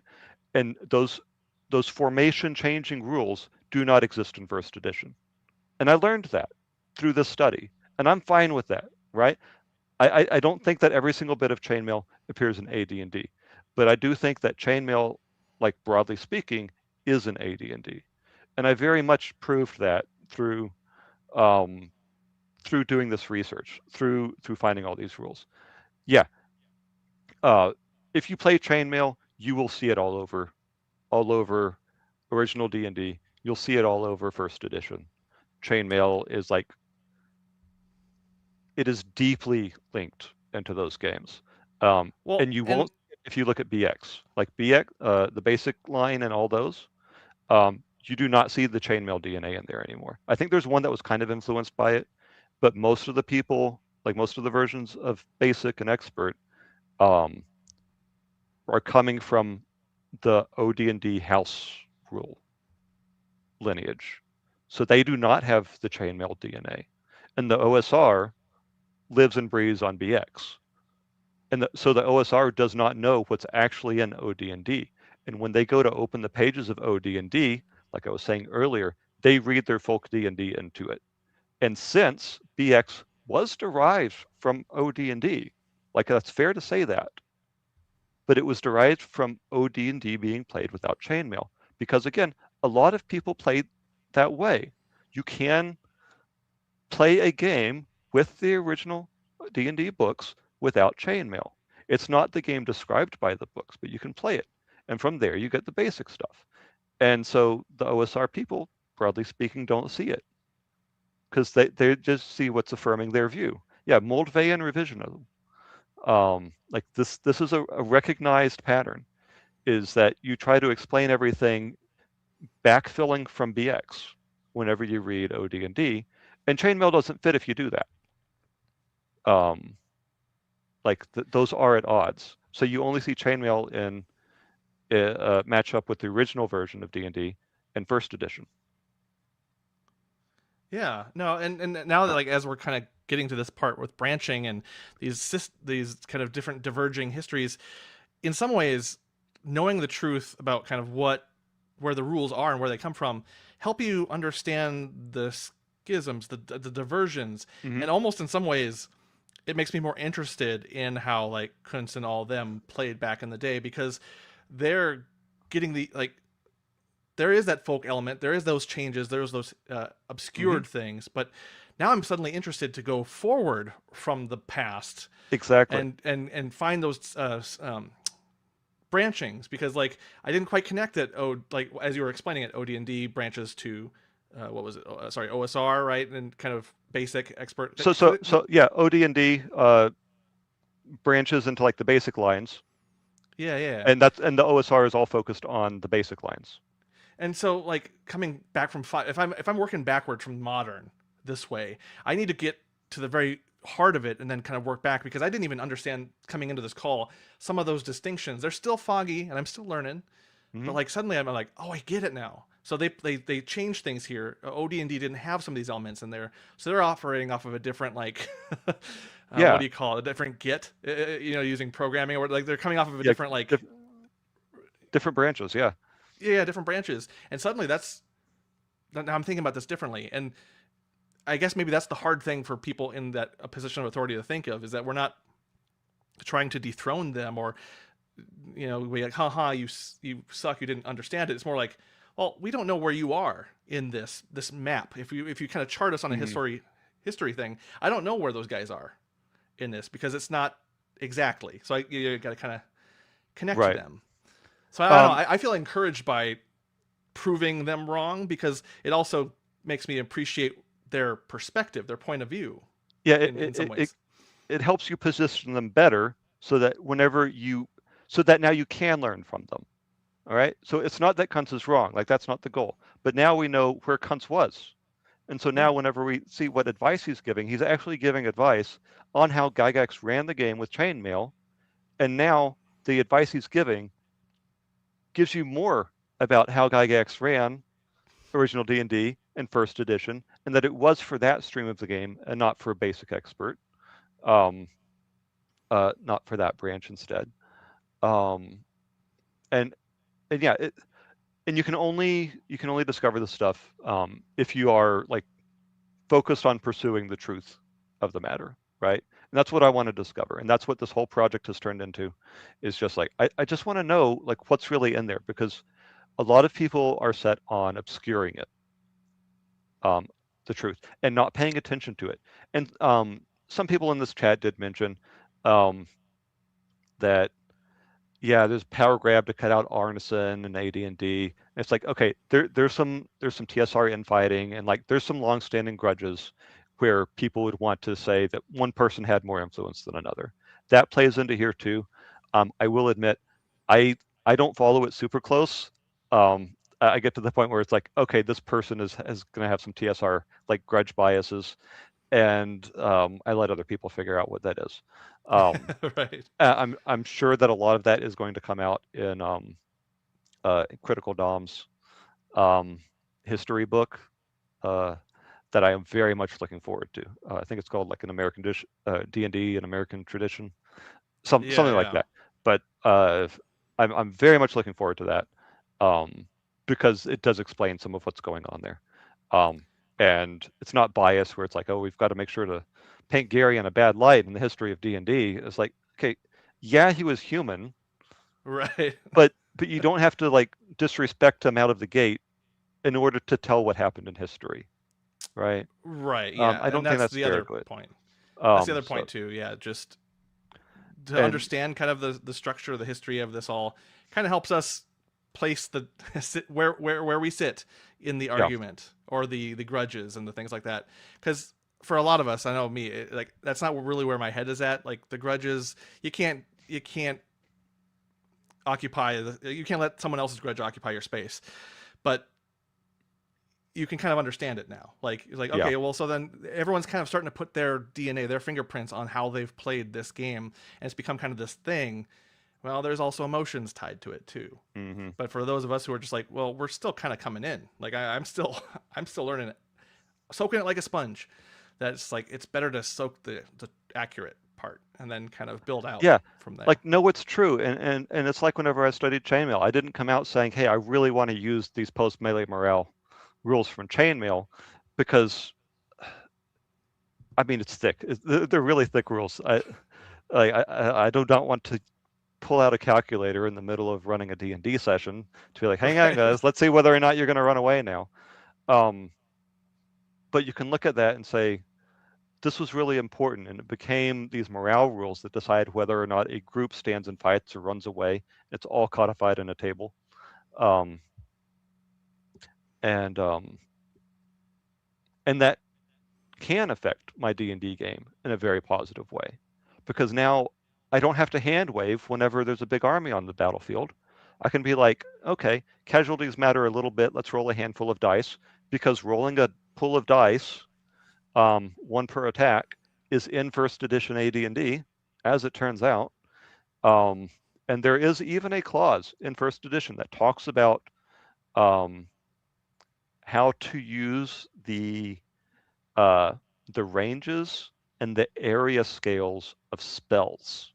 And it says use them one way if you're playing 1-to-1 scale, and use them a different way if you're playing at 1-to-20 scale. And that's in the player's handbook of first edition.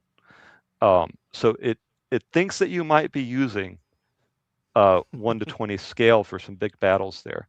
But clearly, AD&D is not focused on having big battles. Like it's very much written from the player's adventurer's perspective. Yes, that's true. It's Yeah. not. It's not. AD&D is not a medieval miniatures war game, but it very much has chainmail in there. Yeah, and you can, Yeah. if you want to use it, you can use it. And I don't know, it kind of gives, to know all this gives you the freedom to play better, to learn more, to experiment.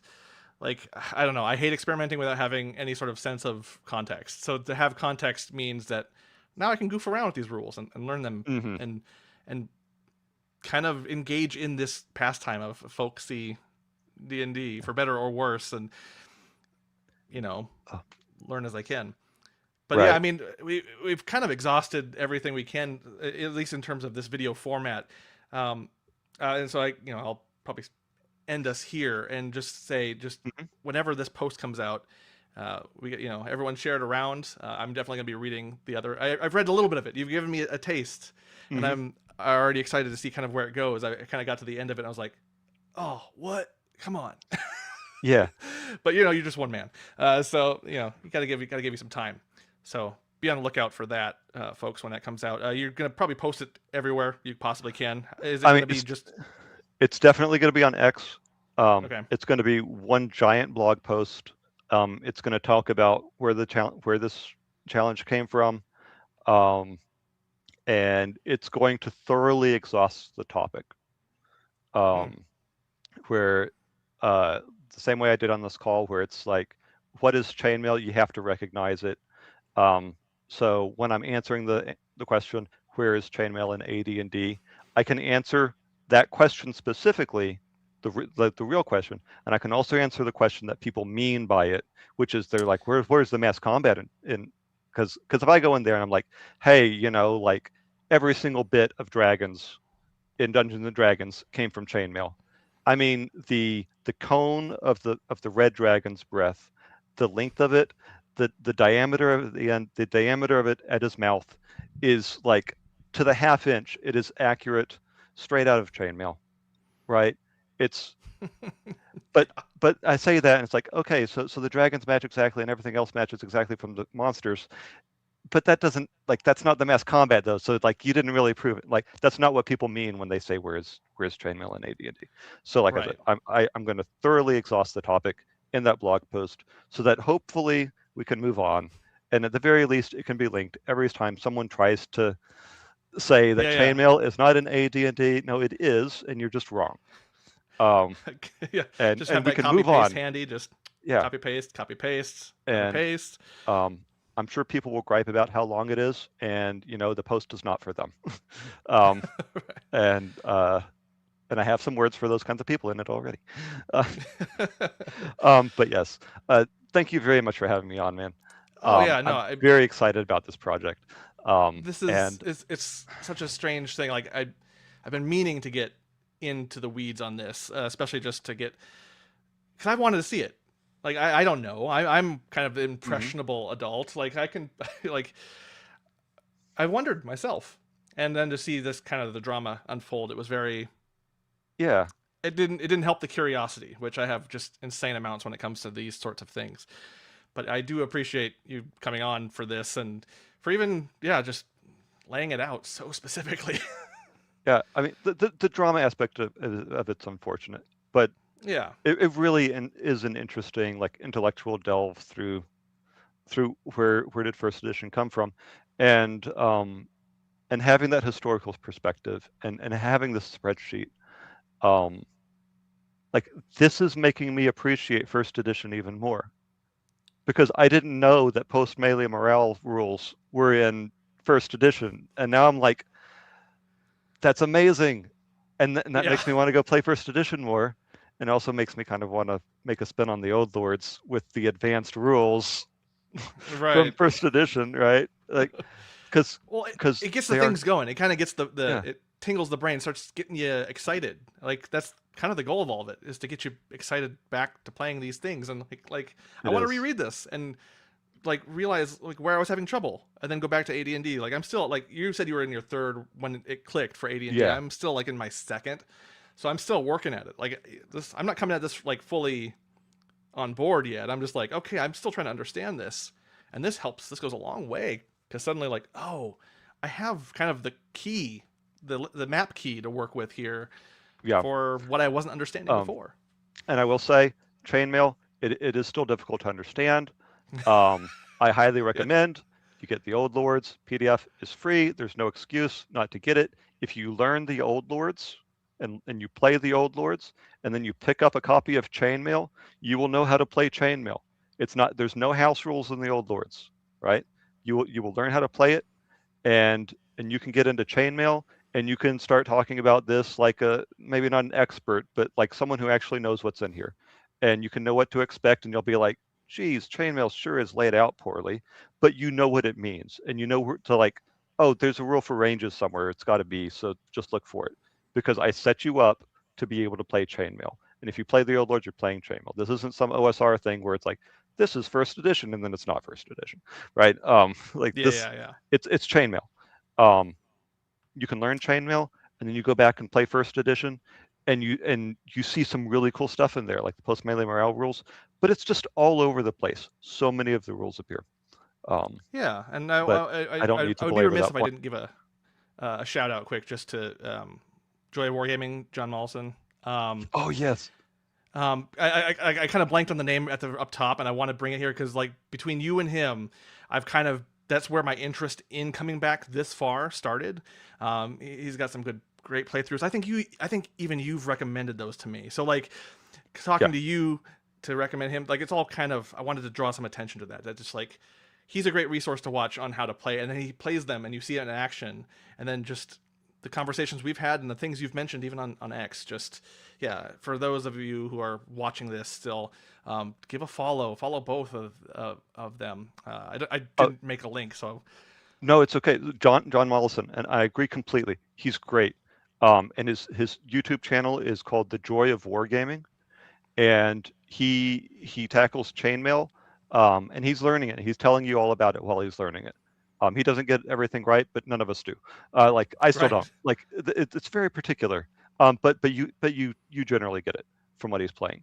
But he plays all kinds of war games, and he shows you that role players kind of imagine this rift between them and wargamers, and wargamers do the same. That there's this big rift between them and role players, but they're so close. And absolutely, man. And the joy of wargaming, John Mollison, um, like he shows you what it really is, and that uh, the role playing and the war game are like really hand in hand. And when you understand that, then you can go back and look at chainmail and say this. It's not just like this weird mishmash of impossible to understand rules. It's actually really great in that, like, where there's gaps in the rules, it's a complete mirror of D&D, because D&D doesn't have a rule for everything. Between those rules is where the role playing happens, and the outcomes of those rules is where role playing happens, and that starts in chainmail. And so yeah, John Mollison, um, easy to recommend him. I also do want to give a shout out to the Basic Expert, Oh yes. the maker of White Box. I have this. The cover is going to be a little different. It's going to look closer to OD&D, but his White Box project is coming out soon. And I happened to see the little clip of the mass combat rules he has in there, and in that game, he rolls d20s for hits instead of d6s. Um, and after doing this project, I have to say that um, that is the first edition approach, where you'd roll a handful of d20s, and that is actually the Gygaxian approach in OD&D, according to Kuntz, is to do 1 to 20 scale, rolling d20s to hit. And so I will say, like, it's not written in the book that you have to do that, but that is what the Basic Expert has chosen to do. That's in his game. Um, I will give that point to him, even though I much prefer rolling d6s. um, Oh but no, drama, new drama, yeah, Dice new Gate. drama. I know that there's some people in chat here that won't appreciate me admitting that. But I will say you better roll morale checks after Yeah, after yeah. you do that. Um, but Oh anyway, man.